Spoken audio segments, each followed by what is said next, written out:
melakukan kateterisasi ya. Mudah-mudahan masih ingat ya melakukan kateterisasi. Jadi semua keterampilan dasar nggak bisa repot. Sama seperti melakukan lupa hygiene, ini dipegang 3. Kemudian ini dibersihkan labia untuk layar kiri kanan.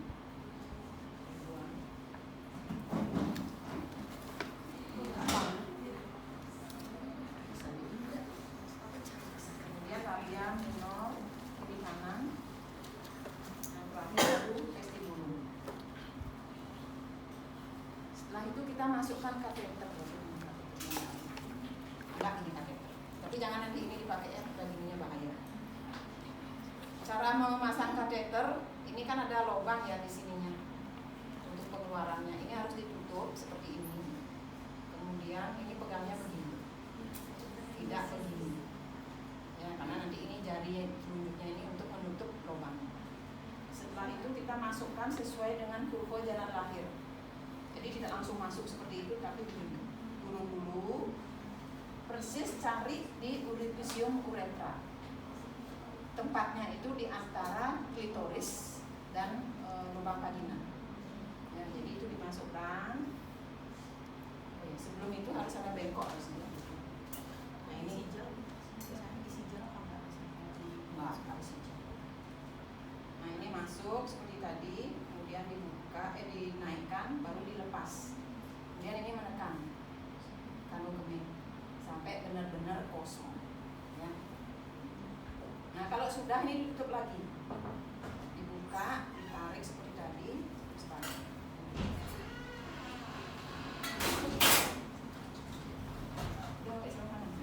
Setelah itu ini sudah kosong, dan ini diganti sarung tangannya dengan sarung tangan pajak.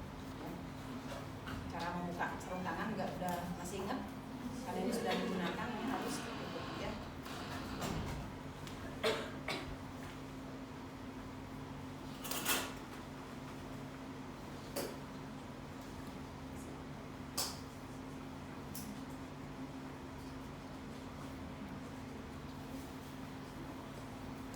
Itu infusnya sudah dipasang, tetesannya cepat, bisa sampai 28 tetes per menit. Ya. Yang dipasang itu adalah NaCl 0,9. Ya, 0,9%.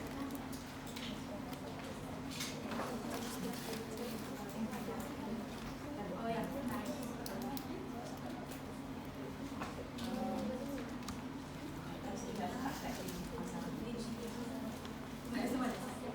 nanti jangan minta dengan infus. Ya, bukan infus biasa. Sama aboket ya deh ya. Gitu. Kapasnya juga ini terbatas tidak? Kapas DTC-nya. Asisten tolong dibuka itu ditaruh. Ini nih kateternya yang digunakan yang sudah ada. Nanti seperti ini, ya enggak yang di situ. Seperti ini ya, dibuka, cari uretranya baru gitu. Ya, ini kateter.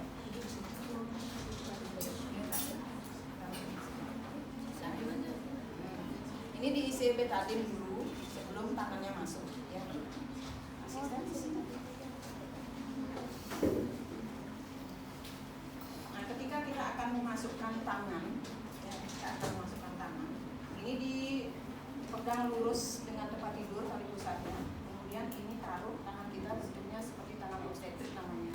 Ini adalah tangan obstetriknya.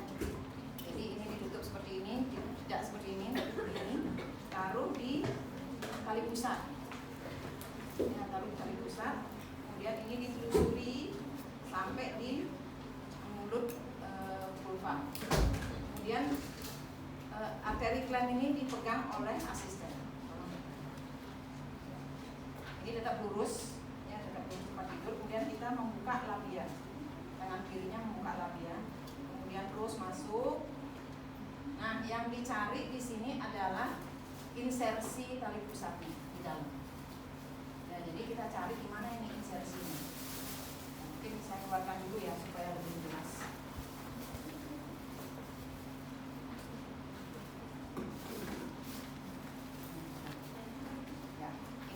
yang kencang seperti ini, tadi menyusuri seperti ini, kemudian cari insersi, ini namanya insersi tali pusat. Ya, begitu ketemu insersinya, baru kemudian mencari tangannya dibuka, yang tadi menggenggam begini, dibuka seperti orang bersalaman. Ya, dibuka, habis itu dicari di mana bagian yang terlepas. Apakah di sebelah sini ataukah di sebelah sini, terus semua dicari. Nah, kalau sudah ketemu di bagian yang terlepas tadi, ini masih lurus. Kalau sudah ketemu tadi bagian terlepasnya di sini, maka kita mulai melakukan penyisiran. Posisi tangannya adalah seperti ini. Jadi ini ditutup jari-jarinya, ya, ditutup, kemudian lakukan penyisiran. Ya, terus ke sini sampai nanti semuanya terlepas. Seperti itu. Ya, jadi ini terus nyambung. Terus seperti ini. Kalau misalnya di sini agak keras sedikit, pindahkan tangannya dari atas. Nah, yang paling bagus itu adalah ketemu misalnya di sini lukanya, maka kita lakukan seperti ular kobra tangan kita, ya, ini. Sekarang kita di dalam. Nah, dari mana kita tahu plasentanya lepasnya di bagian kiri, bagian kanan? Sensitivitas tangan kita. Ya, jadi begitu masuk, nanti plasenta itu kan melekat ya di rahim ibu ya, di endometrium. Kalau dia tidak terlepas, kita tidak bisa lepaskan dengan sisi ulner. Ini namanya sisi ulnar. Ya, tidak bisa kita lepaskan kalau dia masih lengket banget. Tapi kalau dia ada bagian terlepas, begitu kita masukkan ada bagian yang seperti terkelupas. Nah, disitulah bagian yang terlepas. Makanya ini harus sensitif, harus buka tangannya. Nah, tadi sudah masuk. Jadi ini sudah disisir seperti tadi. Tangannya ada di pundus. Ya, jadi tangan ini ada di pundus untuk memfiksasi pundusnya. Terus lakukan penyisiran sampai semua plasenta lepas. Nah, setelah itu kita tarik, dibantu sama asisten, ditarik tali pusatnya. Kemudian kita taruh di segmen bawah rahim. Tidak dikeluarkan dulu. Ya, masih taruh di sini. Dan tangan kita yang di tengah ini kembali menyusuri endometrium. Apakah betul-betul sudah bersih? Ya, jadi kembali seperti tadi, pindah lagi tangan kirinya ke pundus, kemudian ini tangan kanannya kembali menyusuri. Ya. Nah, kalau dirasa sudah bersih, ini kepekaan lagi tangannya. Ya, harus peka. Kalau dirasa sudah bersih, maka ini tangannya memegang plasenta yang tadi sudah terlepas, dipegang seperti ini, kemudian tangan kirinya ada di sini dorsokranial, baru dikeluarkan, digenggam, nah, dikeluarkan, dibantu sama asisten untuk menarik tali pusat. Nah, kalau sudah di luar, ini bisa pindah tangannya, kemudian dibantu sampai selaputnya semua. Ini asisten memeriksa, kita langsung fokus untuk melakukan masas. Ya. Asistennya memeriksa plasenta, apakah betul-betul sudah lengkap. Nah, cara memeriksa plasenta nih, buka. Ini yang garis-garis ini adalah kotiledon ya. Ini 1 kotiledon, 2, 3 dan seterusnya. Yang kemarin normalnya berapa? Nah, ini dicek dengan HAS. Ya, jadi kalau tidak ada darah yang merembes, maka kemungkinan plasenta ini lengkap. Tapi kalau ada darah yang setelah hidep begini, hidep namanya ya, setelah hidep begini ternyata ada darah yang terkeluar, nah kemungkinan masih ada sisa. Maka ini harus dicari lagi, ternyata betul nih ada sisa. Tangan kita nggak bisa lagi mengeluarkan, maka ini harus dirujuk pasien.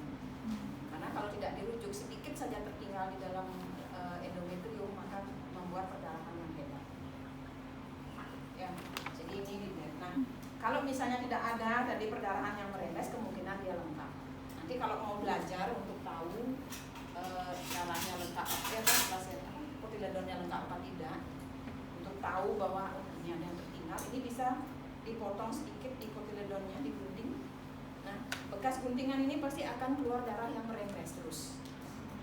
Itu untuk tahu, oh itu tandanya kalau ada sisa plasenta. Kalau itu belajar pada pasien nyata ya. Kalau saya dulu di kuliah di D4 di Bandung itu, ujian praktek itu saya bawa langsung plasenta asli. Minta sama teman bidan yang praktek di sana yang PMB. Ada kardus nggak besok? Oh ya, saya mau pinjam untuk plasentanya. Jadi ujiannya benar-benar dengan plasenta asli. Jadi benar tahu ini loh kotiledonnya, ini apa namanya, ini pembuluh darahnya. Gitu. Nah kalau di sini mungkin karena langsung ditanam ya, nggak bisa. Kalau di sana masih bisa. Nah ini asisten yang mengerjakan ya seperti tadi kita fokus dengan uterusnya. Lakukan kontraksi ya. Kalau misalnya kontraksinya sudah bagus, perdarahannya tidak ada, tidak aktif, maka dilanjutkan pemantauan kala 4 seperti biasa ya. Ya harus ditungguin di sampingnya. Nah kalau sudah lengkap ini langsung masukkan ke tempat.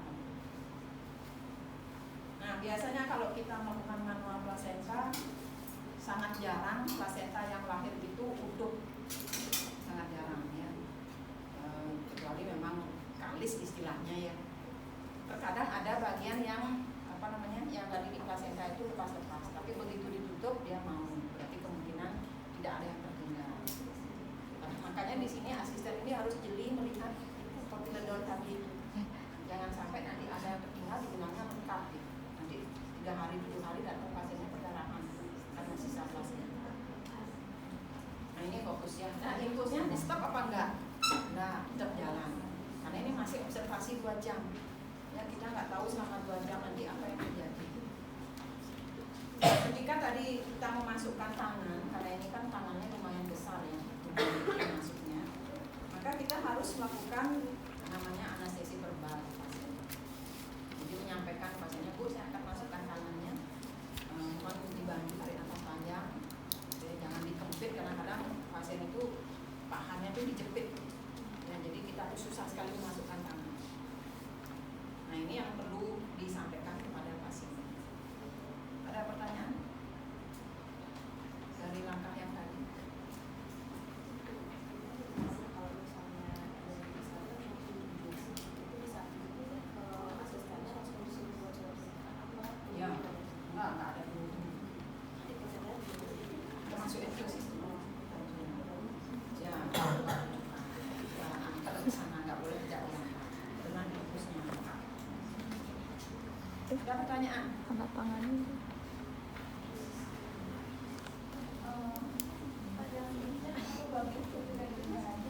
Enggak semuanya, sampai selaputnya. Kalau selaputnya tertinggal masih